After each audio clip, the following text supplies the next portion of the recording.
This program is based on true events. Some names have been changed, and certain scenes and dialogue have been dramatized. It may even cause nightmares.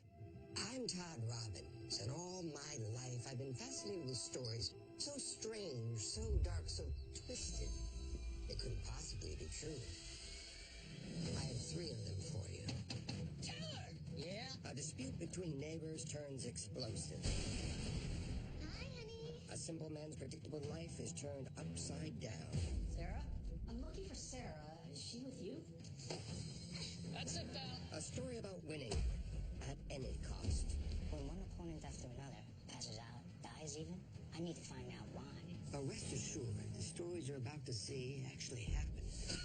I guess they're nightmares that have already come true.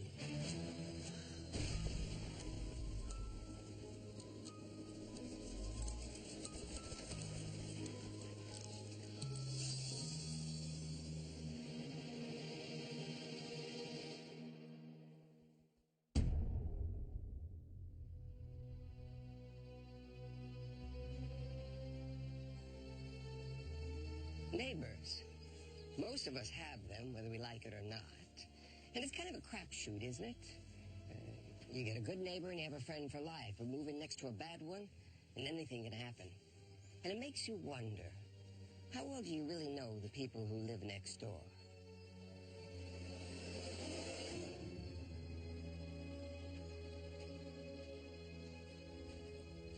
Welcome to the Backhouse Working Ranch, home of Graham Backhouse and his wife Maggie. That's Graham right there. And that's one of his sheep, or what's left of it anyway. The sheep's head appears to be a message. In the latest salvo in a dispute between Graham and his neighbor, Colin Taylor. Taylor!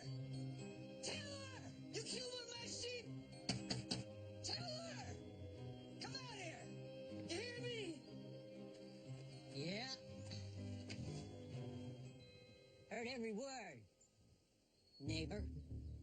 Graham and Colin were feuding over a property boundary. Graham had a sheep ranch, a sheep farm, next to Colin's property, and his sheep used to go over, sort of invade and graze. And Colin was not too happy about it, and it escalated, and it got really acrimonious. First it was phone calls, then letters, and now this? And it came with a note. We'll keep this for evidence. All right, we're gonna go see Mr. Taylor, but just for now, you stay on your side of the fence. I'm supposed to stay on my side of the fence. Well, that's rich. Graham, please do us a favor. Just stay on your side of the fence. Everyone knew this feud was coming to a head, but not in this way.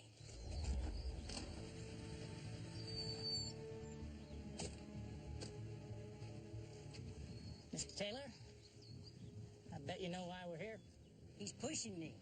You been pushing back? You mean that sheep's head? Not like that, I haven't. Colin felt like Graham started the whole thing, so he really felt like he was an innocent victim here. He had been trying to work with this issue, and Graham was just being stubborn and not admitting fault. He lets the sheep graze on my northern 3 acres. Now, I need that plot for my sheep, and I told him many, many times to stop. Words just don't seem to work. So what, you thought you'd try actions instead of words? Not yet, I haven't, despite what he told you. Is there something I can help you with, Detective? Yeah. You can give us a handwriting sample. See, whoever stuck that sheep's head on the fence left a note. If it doesn't match your handwriting, then you're off the hook. Maybe. Well, maybe. You need a warrant for that. Got one of those? Mr. Taylor. Huh? A warrant? If you don't, you get off my property right now. Okay, we're leaving, all right? Now, I'm going to tell you exactly what I told Mr. Backhouse. Now, why don't you try staying on your side of the fence, okay? Me stay on my side of the fence. Yeah. That's a good one.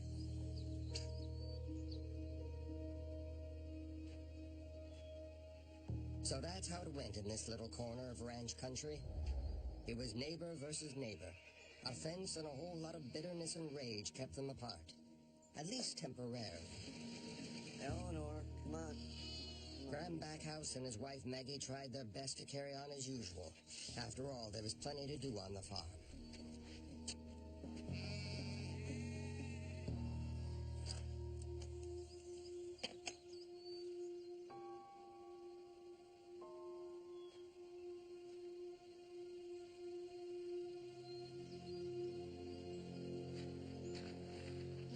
worth it.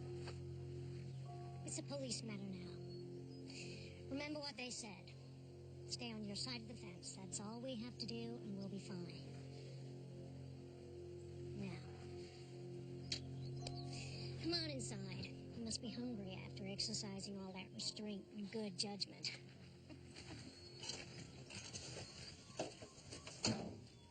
Awkward, isn't it? A feud with neighbors, every day side by side, no escape.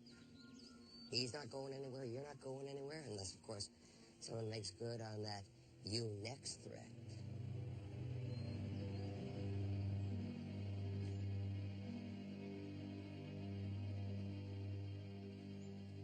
I'm off to the market, hon. I'm taking your truck, if you don't mind. Mine's not starting, I'm afraid. Okay, drive safe.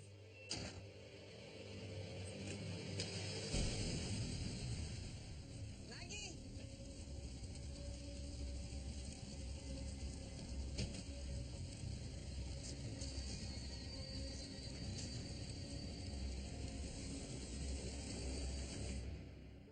The notes, the arguing, the sheep's head, that's a lot of bad blood among neighbors there.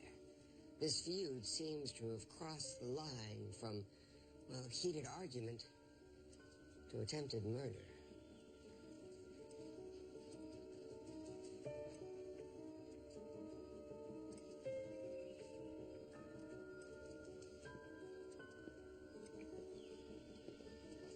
Mr. Backhouse?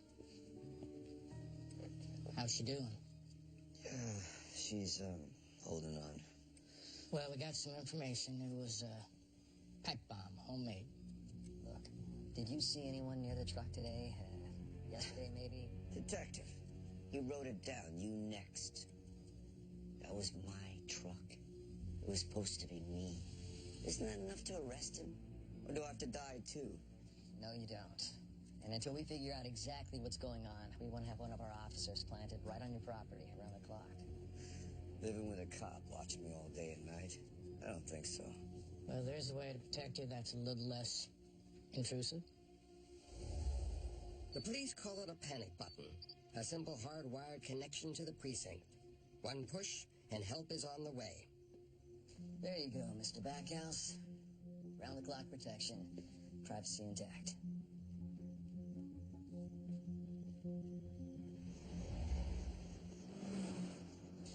While Detective Elliott focused on the clues held by that threatening note on that sheep's head, Detective Yaden took a good hard look at Colin Taylor.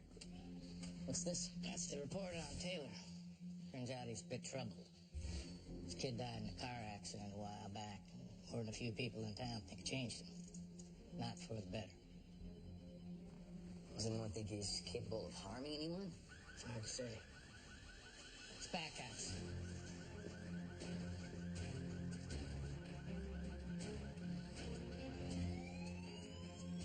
It seems that someone has pressed the panic button at the Backhouse Ranch.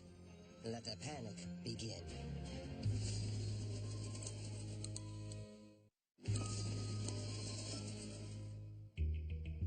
What started as a minor property dispute escalated into attempted murder. Now someone has pushed the panic button at the Backhouse Ranch.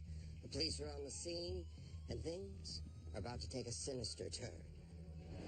The detectives arrived to find none other than Colin Taylor dead on the floor with an apparent gunshot wound to the chest, and Graham in his bedroom with multiple stab wounds. He's in here! What do we got? Let me go call this Yeah. Stay with us. Stay with us. Stay with us. Help's on the way. When they found Graham, he had a number of inflictions across his chest and his face. All right, Mr. Backhouse, is there anything else that you needed from me? No, thanks. Okay, I'll come back and check on you.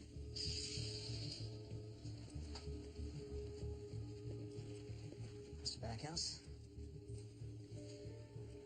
Colin Taylor's dead. He was dead before we got there, but you probably already know that. Better him than me. Want to tell us what happened? Well, I was watching TV and he started banging on the door. Graham! I go to the door, open, and shoo him away. Hey! Get out of here! He pulled a knife and slashed. Look at my damn face. He struggled. I managed to get away, grabbed my gun and shot him right in the chest. I had to. He would have killed me. What started as a dispute over grazing sheep ended in murder and mayhem. Who could have predicted that this feud was going to end so badly? Certainly not the cops investigating this very strange case. When the police started to investigate Colin's shooting, what they noticed about it was that there'd been a terrific struggle or a fight. Okay. So Taylor comes in the front door, right? And they tussle.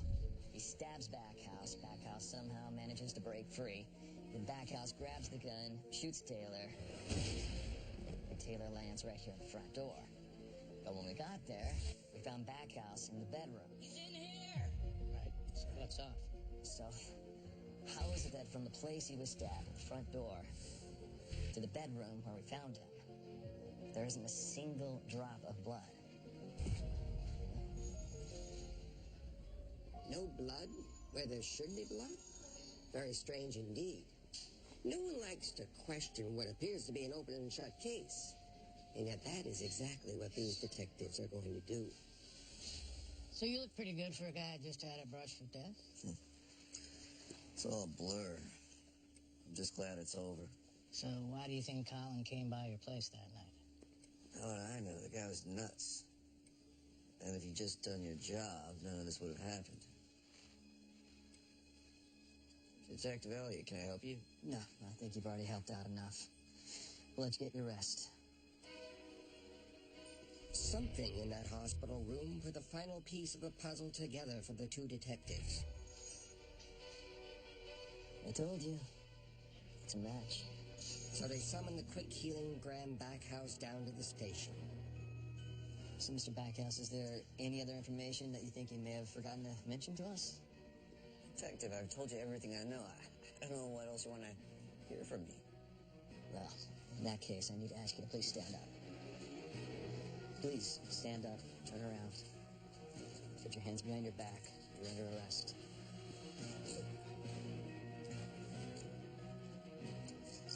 Mr. Backhouse, you have the rights to remain silent. Anything you say can and will be used against you in a court of law. You have the right to an attorney. If you cannot afford an attorney, one will be appointed for you. Do you understand these rights? The cracks in Graham's story appeared right away. So we got all of Backhouse's blood here, and all of Taylor's blood out there. There was no blood trail at the crime scene. A scene police believed was staged to look like Taylor had attacked Backhouse. The forensic evidence just did not match up with Graham's version of the story. It was full of holes.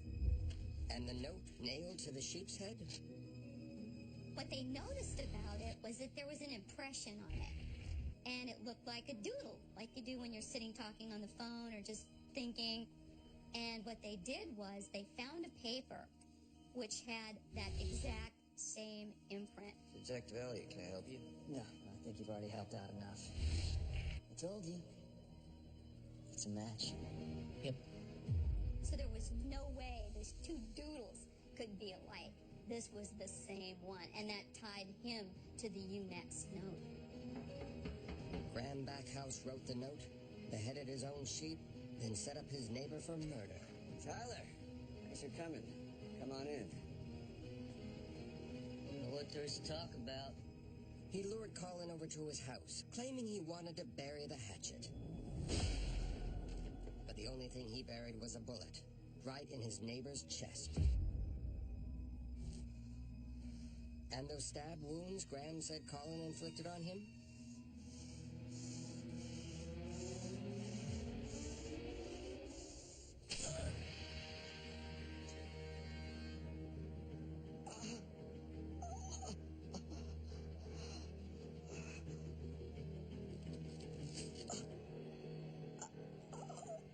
Graham had a number of wounds all over his face and his chest, but they didn't seem to be inflicted by another person. In fact, they seemed to be self-inflicted. But the big question in all of this is why? Why did Graham construct this elaborate scheme to murder his neighbor? Because some sheep wandered into the wrong pasture? No, this twisted plot had nothing to do with the squabble between neighbors. In fact, the answer is much closer to home. Maggie Backhouse, the other victim, was actually the center of this bizarre plot. Graham planted a bomb in his own car knowing his wife would drive it, because he had sabotaged hers.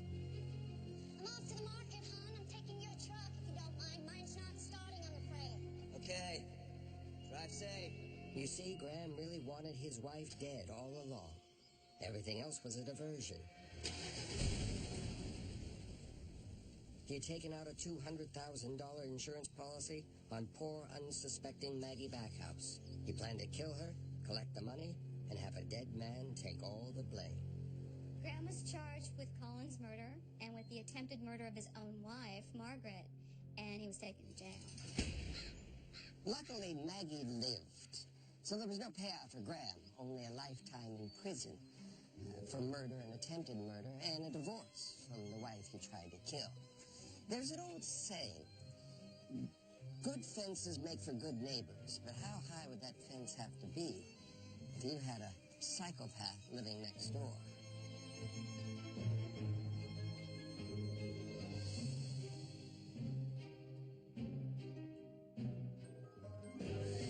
Sarah? Sarah? Coming up, a simple life turned to unimaginable horror.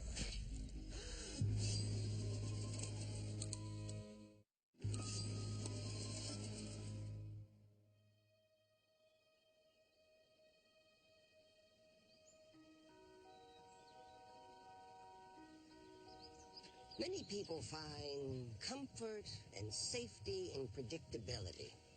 We wake up, we go to work, we come home, spend time with the family, and go to bed, wake up, and do it all over again the next day, and the day after that. Pat Brennan was one of those people who lived their life wrapped in routine. Every day was identical to the day before.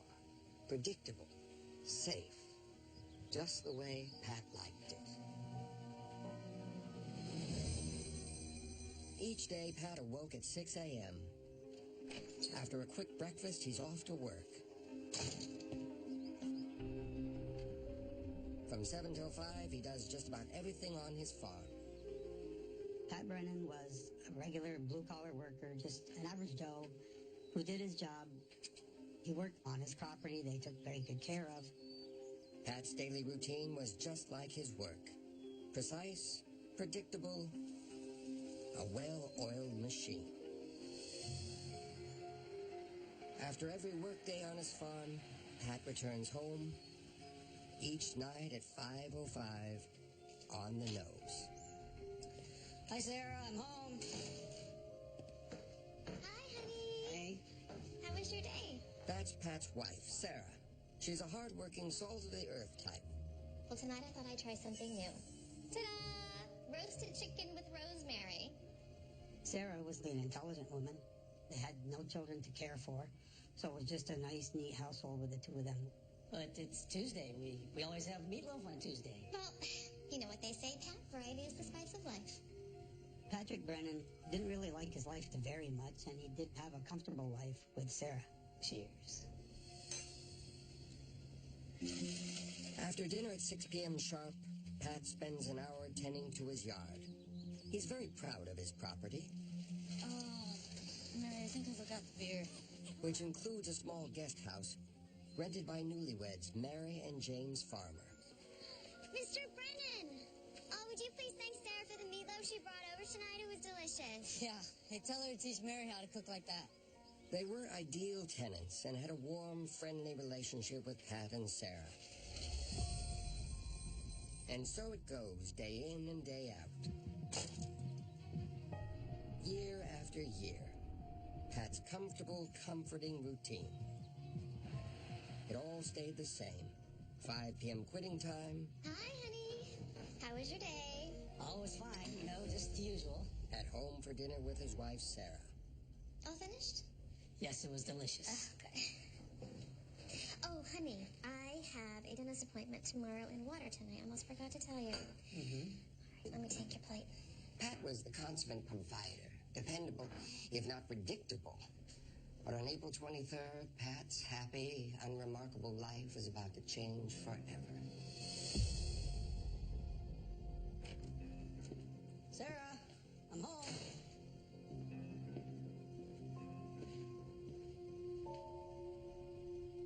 Sarah? Sarah? Sarah? Hello, Mrs. Appleton. This is Pat Brennan. Hi. I'm looking for Sarah. Is she with you? No, Mr. Brennan. I haven't seen Sarah since last week.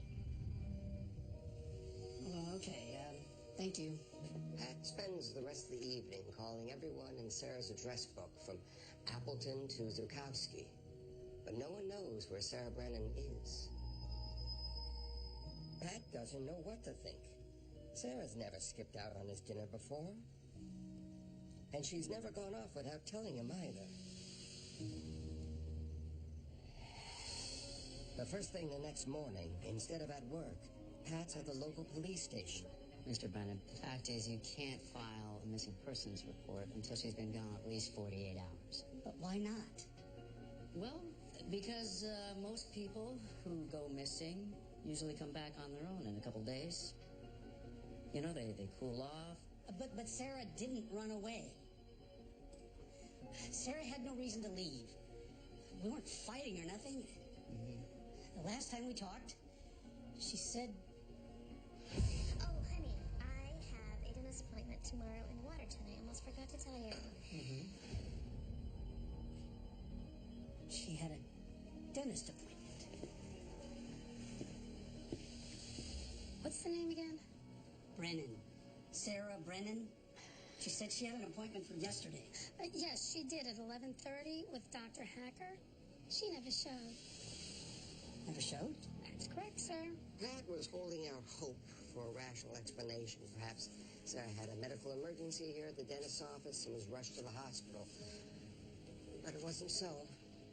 And it was going to get worse. His wife was nowhere to be found. This is incredibly stressful for him. The daily routine has been changed dramatically, and the most important part of that routine is coming home to see his wife. Dejected and full of fear, Pat heads back to the one thing in his life that hasn't changed. His house. What the hell?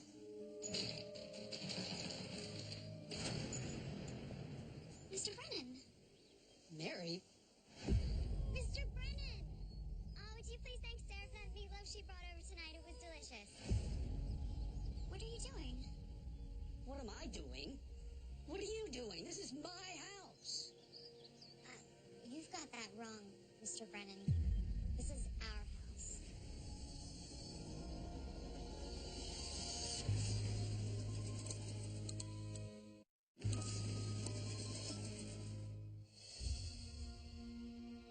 Farmer Pat Brennan's world has been turned upside down. Sarah? Sarah? His wife of 25 years is missing. I'm looking for Sarah. Is she with you?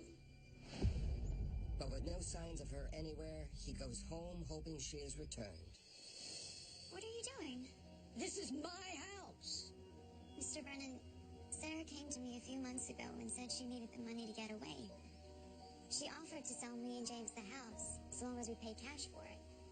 And, well, since we needed more room with the baby and all, I got my brother to give us a loan. But that's crazy. Sarah wouldn't do that. I'm afraid she did, Mr. Brennan. Well, show me the bill of sale then. Okay. James! Mr. Brennan's here. Would you bring us the papers for the house?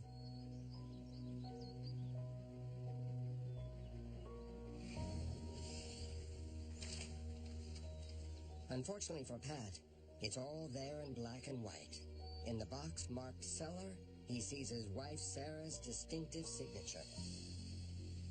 Did she say anything about where she was going? No, I'm sorry. She didn't. Mr. Brennan, I can't imagine what you're going through, but Sarah did sell us the house as is. That's odd. your next-door neighbor is claiming to own your home. With no other options, he went to the county clerk's office to find out if Sarah had actually sold the house. Here are the records you asked for. Were you here when my wife brought these in? Yes, I was. I remember her very well. Such a nice lady. Will there be anything else? Oh, please tell your wife I was asking for her. Such a beautiful young woman. And that baby boy, he is gorgeous. This information that he received from this clerk causes him to immediately go back to the police. They draft and have a search warrant authorized by a local magistrate. This is Farmer. Mr. Farmer, we have a warrant to search the property. Thank you. Sheriff Bellinger scoured the house for an hour, searching for clues to Sarah's whereabouts. He found nothing, until he checked the basement.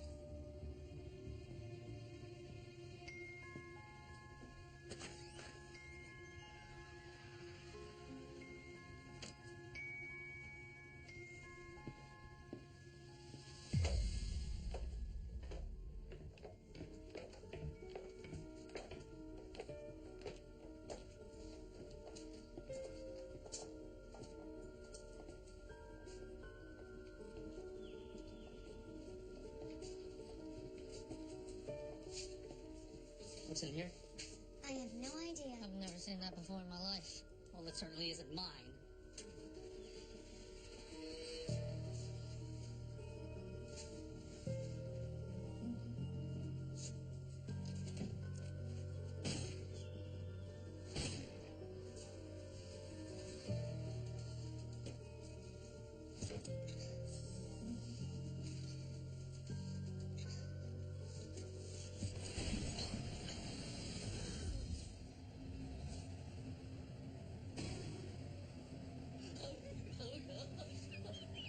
Pat Brennan's search for his missing wife, Sarah, came to a gruesome end.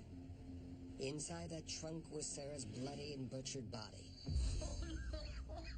And standing next to Pat inside the basement of his own home was the person that confessed to the murder. His own neighbor. Mary Farmer. Okay, you two, turn around. Turn around now. We're going upstairs. So, what did happen to Sarah Brennan? Sarah, it's over here. One day, Mary sent her husband off with her baby to visit family. Take a look at it. And then lured Sarah to the back of her rental home under the pretext of looking at a leaky pipe.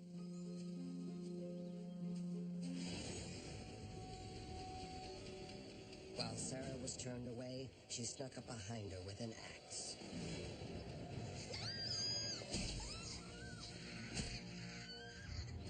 It was brutal murder. Sarah Brennan received dozens of blows, especially to her face and neck. In fact, one of her ears was sheared clean off. After a murderous rampage, Mary sealed Sarah's body in the trunk. No, in the dining room. When she and James were moving into their new home, Where do you want this? In the cellar, please. she had the movers take the trunk directly to the basement.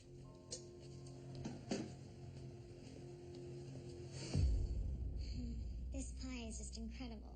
So why did she do it? She said she was jealous of Sarah. Where's your restroom so I can freshen up? Oh, it's just down the hall, the powder room. Jealous of her house? Jealous of her fancy things? In fact, she was jealous of her entire life. Mary Farmer killed Sarah because she really aspired to everything that Sarah had. She envied the beautiful home, the nice husband, because she had problems with her husband. He was a drinker and he couldn't hold down a job. So she really wanted much more in life and didn't know how to achieve it other than through criminal means. After killing Sarah, Mary stole the deed to her house, forged her signature, and then took it down to the county clerk's office. Oh, what a precious little thing he is. Thank you. It was a bold plan, of course, but Mary soon realized that if she wanted to get Sarah's house, Sarah was going to have to be out of the picture permanently. It's stunning because Mary Farmer does not fit the profile of someone that would do this.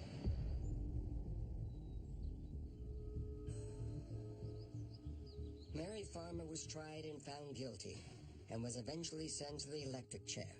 She was only the second woman in the history of New York State to receive this distinction. Her husband James was tried for murder too, but in the end, the jury found him not guilty.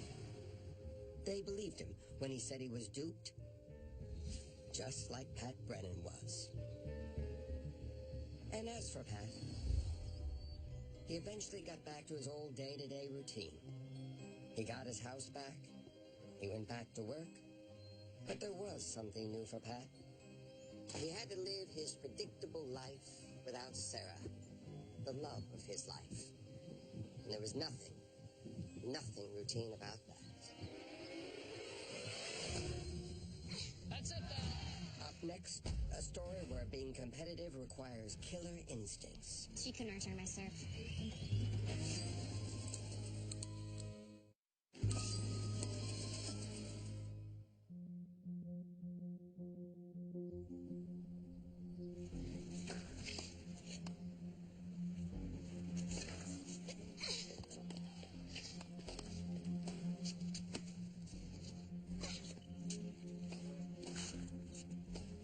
What would you do to be the best? What sacrifices would you be willing to make?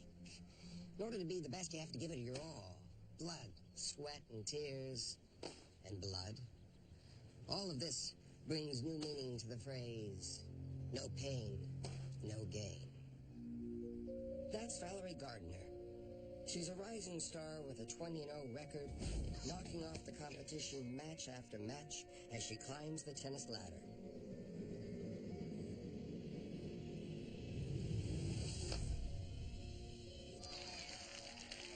That's it, Valerie. Lay it back down. Keep it up. Keep it up. Quiet, please. Coach Troy Jenkins is one of those winning isn't everything, it's the only thing type of guys. Hustle, hustle, hustle. And as Troy always says, he doesn't have time for losers. She's running this girl all over the court. Yeah. They can't seem to stay with her, can they? That other guy is Valerie Gardner's father, Christopher. He's there at every single one of Valerie's matches. Keep it going. Like so many parents, he wants what's best for his little girl. That's it, Val. Gabe Gardner.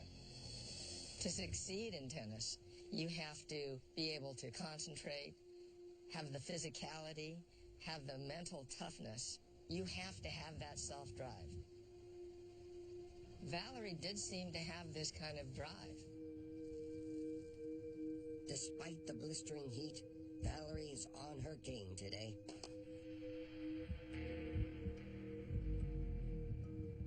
Let's go, Val. Hustle, hustle. But unfortunately, her opponent isn't.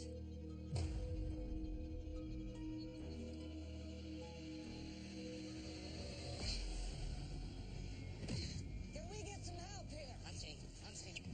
Email? Call 911. Set? Come on, darling. Hang in there, okay? You know her? What's her name? Her name's Stephanie. When people get exhausted in tennis, you don't see them really collapsing that much. I've never seen anybody collapse like that in all my years of coaching. Hang on there. Within hours, Valerie's opponent, Stephanie, was dead. She was a healthy, athletic girl who died on the tennis court. It didn't make sense. When something like this happens, especially to a young adult, police take notice. Officer Bentley is on the case and starts his investigation with the pro shop manager. Anything like this happened before? No one's ever died on court. But incidents requiring medical attention happen all the time. I mean, these kids really push it. We had one close call where a kid became so dehydrated, she passed out and went into a brief coma. Coma. From tennis. So you keep records of all the matches. These kids really do push it. Officer Bentley discovered a long list of players who required medical attention. Collapsed on court, forfeited man. For heat exhaustion, dehydration, and sunstroke. Respiratory issues, collapsed on court. The stack here. You know what they all have in common? They all played Valerie Gardner. Every single one.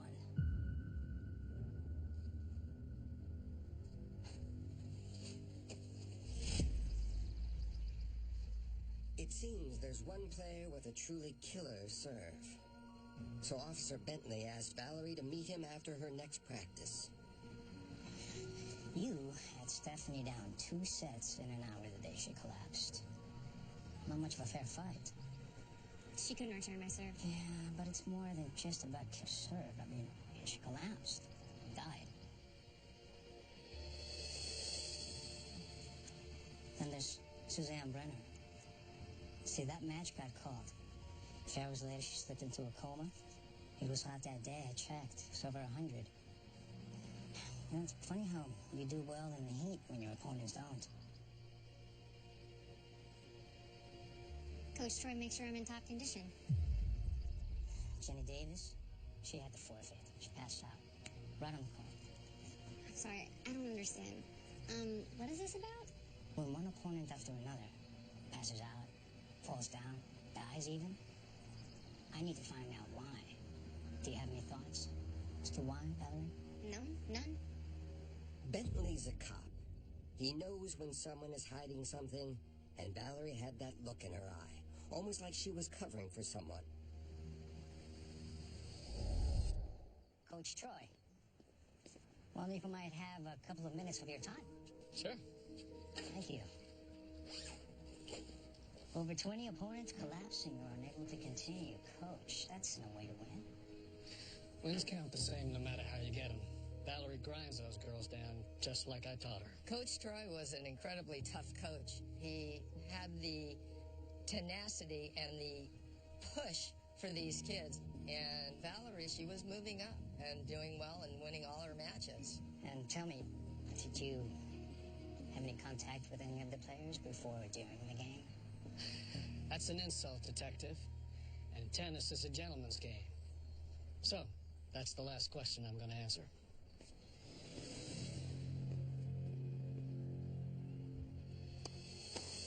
Valerie didn't give up on the court. That's it, Val. And Detective Bentley didn't give up off it.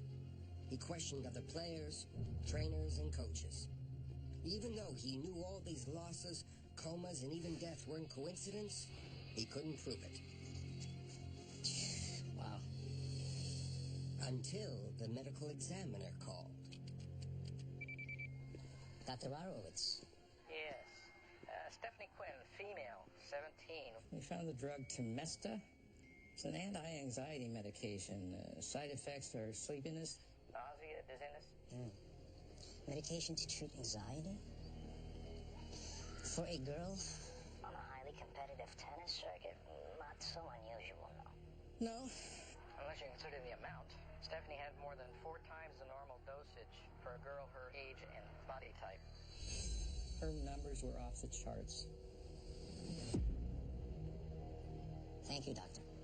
Athletes are always looking for an edge. Some even turn to what's known as performance-enhancing drugs. But Temesta? That wasn't going to help Stephanie on the court. As a matter of fact, it might have just killed her. A tennis match against Valerie Gardner is what all the victims have in common. After 5 minutes, it's a forfeit, you know. Hoping to uncover more clues, Officer Bentley decides to attend Valerie's next match. I think you better come with me. But there already appears to be a problem. Valerie's opponent is refusing to play. This is Olivia Reese. She's Valerie's opponent in today's match. Supposed to be, yeah. Just tell Officer Bentley what you told me. Well, I was in the locker room getting ready for my match against Valerie. I need to get my grip checked to my racket, so I came to the pro shop. I come back to the locker room, and that's when I saw it. Saw what? I saw this guy. He was in my gear bag. Who was he? What did he look like? He was about your height, but he was a bald guy. So what did you see? He was in my gear bag, and he unscrewed my water bottles, and it looked like he was putting something into them. Some pills. He switched them around, and then he put them back in my gear bag. Olivia, just tell the officer who it was. Olivia, don't be afraid.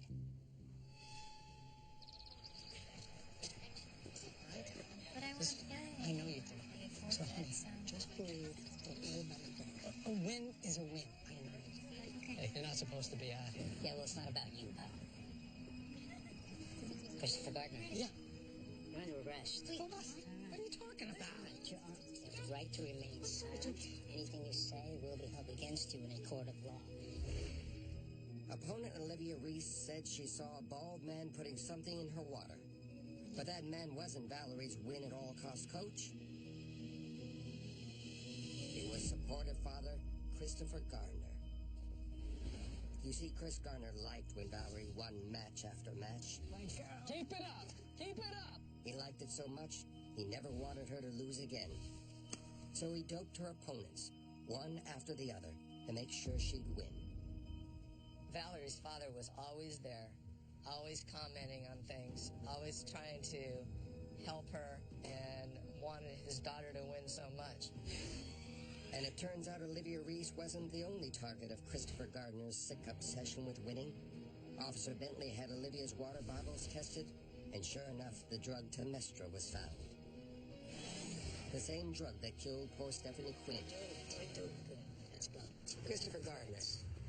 Cheerleader, tennis dad, accused killer. Police believe he spiked Stephanie's water bottle, causing her death, and he doped the water of 20 of his daughter's opponents, guaranteeing her a win. The jury found him guilty of manslaughter in the death of Stephanie Quinn and gave him 8 years in prison. Game, set, match. I told you all these stories were strange. And don't worry,